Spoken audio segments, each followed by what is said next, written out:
Assalamualaikum warahmatullahi wabarakatuh. Bismillahirrahmanirrahim. Alhamdulillahirrabbilalamin. Assalatu wassalamu ala asrafil anbiya'i wal mursalin Sayyidina Muhammadin wa ala alihi wa sahbihi ajma'in, amma ba'du. Yang saya hormati dosen pengampu Ibu Astuti dan teman-teman yang saya sayangi dan saya cintai. Pertama-tama, marilah kita panjatkan rasa syukur kita kehadirat Allah Subhanahu wa Ta'ala yang telah mentakdirkan, menciptakan makhluk yang penyayang, yang menyayangi dan mengasuh kita dari kita membuka mata di dunia ini. Siapa yang tahu makhluk apa itu? Ya, makhluk itu adalah namanya ibu.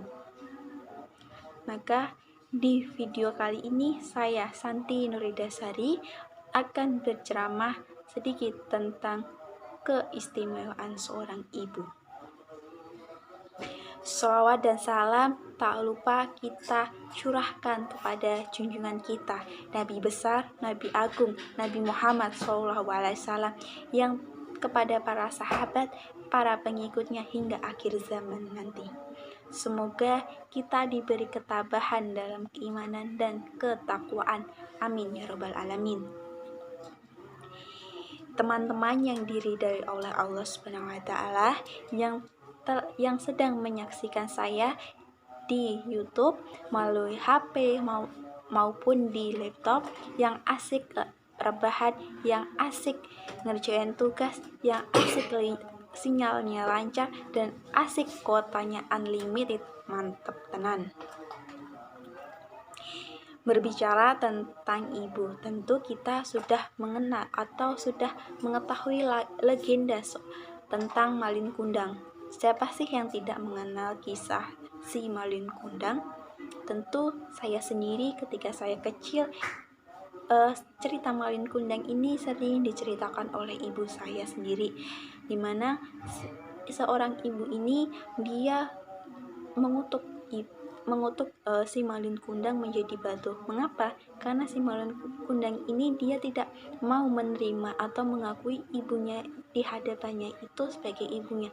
Kenapa? Karena ibunya itu rupanya miskin, tua. Dia tidak mau mengakui karena dia sendiri sudah mempunyai harta kekayaan yang melimpah, mempunyai istri yang cantik, mempunyai anak-anak yang cantik dan ganteng. Dia tidak mau mengakui ibunya, lalu ibunya murka dan akibatnya dia mengutuk si Malin menjadi batu. Nauzubillah min dzalik. Pada zaman sekarang ini, anak yang dikutuk menjadi batu itu mungkin mustahil. Kenapa? Kebanyakan anak-anak zaman sekarang ini malah durhaka pada orang tua. Dengan apa? Bersikap kasar kepada orang tua, bersikap tidak sopan, atau berperilaku yang sangat tidak manusiawi, seperti halnya contohnya kita sering melihat atau mendengar ataupun membaca sebuah artikel ataupun tayangan di televisi yang menampilkan seorang anak tega memenjarakan seorang ibunya di penjara karena hal yang sepele, karena ibunya mengambil sebongkah kayu untuk merebus air di rumah, tetapi si anaknya ini sendiri di rumahnya atau di halamannya dia tidak terima apa yang dilakukan oleh ibunya. Lalu anaknya ini tega menjerumuskan ibunya ke dalam penjara, dan ketika ibunya memohon, dia mempunyai syarat, yaitu ibunya harus menyediakan harta ataupun menyediakan uang sebagai imbalan, yang itu pun tidak sedikit atau 100, 200, tapi itu puluhan atau bahkan miliar rupiah.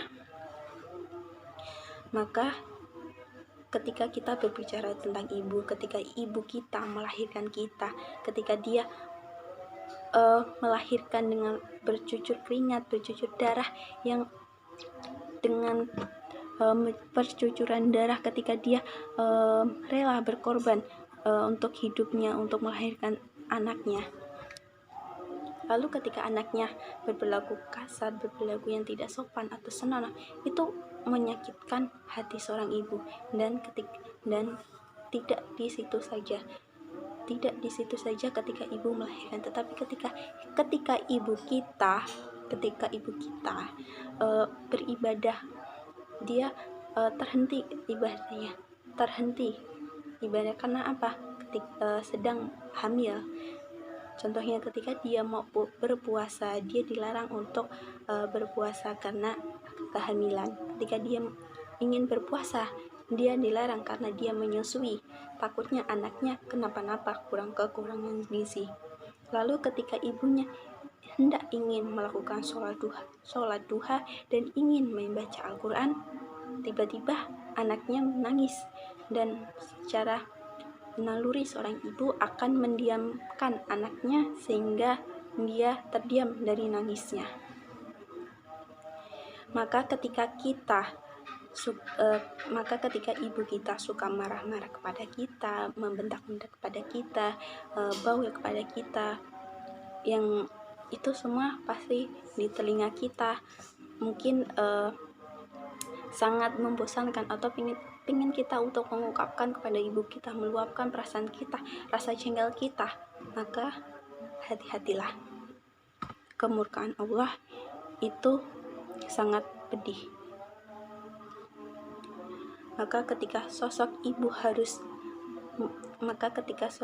itu harus dimuliakan di kehidupan, baik di keluarga kita, di lingkungan kita.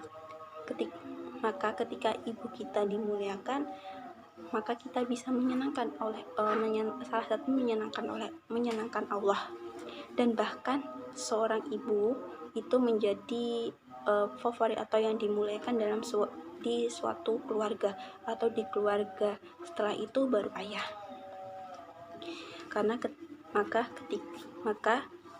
kita sebagai anaknya jangan pernah melupakan seorang ibu dengan jasa-jasanya, dengan rasa sayangnya, dan jangan pernah melawan ibu. Kenapa? Karena ibu yang telah melahirkan kita, mengandung kita 9 bulan 10 hari, yang telah menyusui kita, jangan pernah kita sombong pada ibu kita. Seperti firman Allah dalam surat Al-Luqman ayat 14 yang berbunyi, A'udzubillahi minasyaitonirrajim. Bismillahirrahmanirrahim. Wa wasaina insana biwalidayhi hamalathu ummuhu wahna 'alal wahni wa fisaluhu fi amaini aniskur li waliwalidayka ilayyal ma'syir. Sadaqallahul azim. Yang artinya, dan kami perintahkan kepada manusia agar berbuat baik kepada kedua orang tua ibunya yang telah mengandungnya dalam keadaan lemah, bertambah-tambah, dan menyampihnya dalam usia 2 tahun. Bersyukurlah kepadaku dan kepada kedua orang tuaku, hanya kepada aku kembali. Quran Surat Al-Luqman ayat 14. Dan dahulu ada sebuah cerita di mana ketika sahabat Rasulullah menemui Rasulullah, ia bertanya, "Ya Rasulullah, siapa yang paling berhak memperoleh pelayanan dan persahabatanku?" Lalu Nabi Muhammad menjawab, "Ibumu, ibumu, ibumu, kemudian ayahmu, dan kemudian yang lebih dekat kepadamu, dan yang lebih dekat kepadamu." Seperti halnya ketika kita durhaka kepada ibu kita atau kedua orang tua kita, maka siap-siaplah kita untuk mendapat siksa atau azab dari Allah Subhanahu wa taala. Dimana sebagai contohnya, ketika ada seorang pemabuk, dia di dunia senang-senang saja, happy saja. Ketika dia di akhirat, maka apa yang ia dapat? Siksa. Lalu ketika seorang penzina di dunia senang-senang, happy, rasa sakit dan rasa malunya dicabut oleh Allah. Ketika di akhirat, apa yang didapat? Azab. Lalu ketika kita durhaka kepada orang tua kita, maka ingat azab dunia dan azab neraka. seperti hadis yang artinya keridhaan Allah itu tergantung kepada ridhonya orang tua, dan kemurkaan Allah itu tergantung kemurkaan orang tua. Maka berhati-hatilah. Karena itu sebagai anak kita mempunyai kewajiban kepada orang tua kita, seperti kita taat dan berbakti kepada orang tua kita selama mereka tidak melakukan hal-hal yang musyrik, menyuruh kita melakukan hal-hal yang musyrik. Kita harus tetap menjaga tata keramah dan kebaikan kita kepada orang tua kita. Lalu kita harus mendoakan orang tua kita. Mari kita, teman-teman, kita angkat kedua tangan kita mendoakan kedua orang tua kita bersama-sama. Bismillahirrahmanirrahim. Rabbi firli wali walidayya warhamhuma kama rabbayani shaghira. Yang artinya, wahai Tuhanku, ampunilah aku dan kedua orang tuaku, ibu dan bapakku.